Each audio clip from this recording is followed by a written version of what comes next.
അപ്പോൾ എല്ലാവർക്കും പുതിയ വീഡിയോയിലേക്ക് സ്വാഗതം.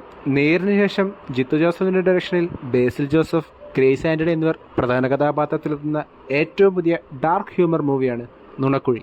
ഇവരെ കൂടാതെ നിഖില വിമൽ, സിദ്ദീഖ്, മനോജ് കെ ജയൻ, അൽതാഫ് സലീം, ബിനു പപ്പു, ബൈജു സന്തോഷ്, അസീസ് നെടുമങ്ങാട്, അജു വർഗീസ്, സൈജു കുറുപ്പ്, സ്വാസിക, ലെന, സെൽവരാജ് എന്നിവരും സിനിമയിൽ വേഷമിടുന്നുണ്ട്.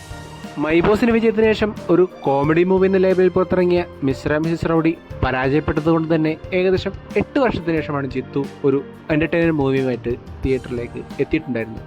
അതുകൊണ്ട് തന്നെയായിരിക്കണം പരാജയത്തിൽ നിന്നും ഊർജ്ജം ഉൾക്കൊണ്ടുകൊണ്ട് വളരെ ഗംഭീരമായ ഒരു സിനിമ ചെയ്തു കൽപ്പിക്കാൻ അദ്ദേഹത്തിന് ഈ സിനിമയിലൂടെ സാധിച്ചിട്ടുണ്ടായിരുന്നത്. അച്ഛൻ്റെ മരണശേഷം കമ്പനി ഏറ്റെടുക്കേണ്ടി വന്ന എബി സക്കറിയുടെ ജീവിതത്തിലെ ഒരു ദിവസവും രാത്രിയും നടക്കുന്ന രസകരമായ സംഭവങ്ങളാണ് സിനിമയുടെ ബേസിക് സ്റ്റോറി ലൈനായിട്ട് വരുന്നത്. ഓരോ ക്യാരക്ടേഴ്സിനെയും അവരുമായി ബന്ധപ്പെട്ട ചെറിയ ചെറിയ സബ്പ്ലോട്ടുമായി പെട്ടെന്ന് തന്നെ തുടങ്ങിയ സിനിമ കുറെ കൺഫ്യൂഷൻ സീനുകൾ കൊണ്ടും കിടിലൻ തമാശകൾ കൊണ്ടും ക്ലൈമാക്സ് വരെ എൻഗേജിംഗ് ആയി കൊണ്ടുപോകാൻ തിരക്കഥാകൃത്ത് KR കൃഷ്ണകുമാറിന് സാധിച്ചത് വളരെ വലിയൊരു കയ്യടിക്കുന്ന കാര്യം തന്നെയാണ് സിനിമ കണ്ടു കഴിഞ്ഞപ്പോൾ എനിക്ക് തോന്നിയിട്ടുണ്ടായിരുന്നത്.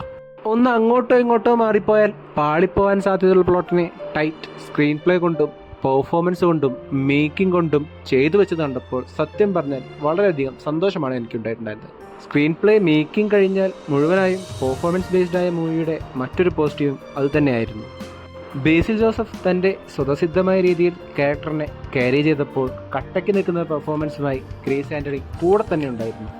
അതേപോലെ സീനിയേഴ്സിൽ ഉൾപ്പെട്ട സിദ്ദീഖ്, മനോജ് കെ ജയൻ, ബിനു പപ്പു എന്നിവർ തങ്ങളുടെ വേഷങ്ങൾ ഗംഭീരമാക്കിയപ്പോൾ എൻ്റെ ഫേവറേറ്റ് ക്യാരക്ടർ ബൈജു സന്തോഷ് ചെയ്ത SI എബ്രഹാം തരകനായിരുന്നു. അദ്ദേഹത്തിൻ്റെ കൗണ്ടറുകളും എക്സ്പ്രഷൻസും എല്ലാം ഒന്നിനൊന്ന് മെച്ചമായി തന്നെ എനിക്ക് അനുഭവപ്പെട്ടു. ഇവരോടൊപ്പം തന്നെ കുറച്ച് സീനുകളിൽ മാത്രം വന്ന ലെന, നിഖില വിമൽ, അൽതാഫ് സലീം, സൈജു കുറുപ്പ്, സ്വാസിക, അജു വർഗീസ്, അസീസ് നെടുമങ്ങാട്, സെൽവരാജ് എന്നിവരും തങ്ങളുടെ റോൾ മികച്ചതാക്കിയതായി തന്നെ എനിക്ക് അനുഭവപ്പെട്ടു. ടെക്നിക്കൽ സൈഡിലുള്ള എല്ലാവരും തങ്ങളുടെ ജോലി കൃത്യമായി തന്നെ ചെയ്തപ്പോൾ വിഷ്ണു ശ്യാമിൻ്റെ ബാക്ക്ഗ്രൗണ്ട് സ്കോർ സിനിമയുടെ മൂഡിനെ കൃത്യമായി സപ്പോർട്ട് ചെയ്യുന്നതായി തന്നെ എനിക്ക് തോന്നി.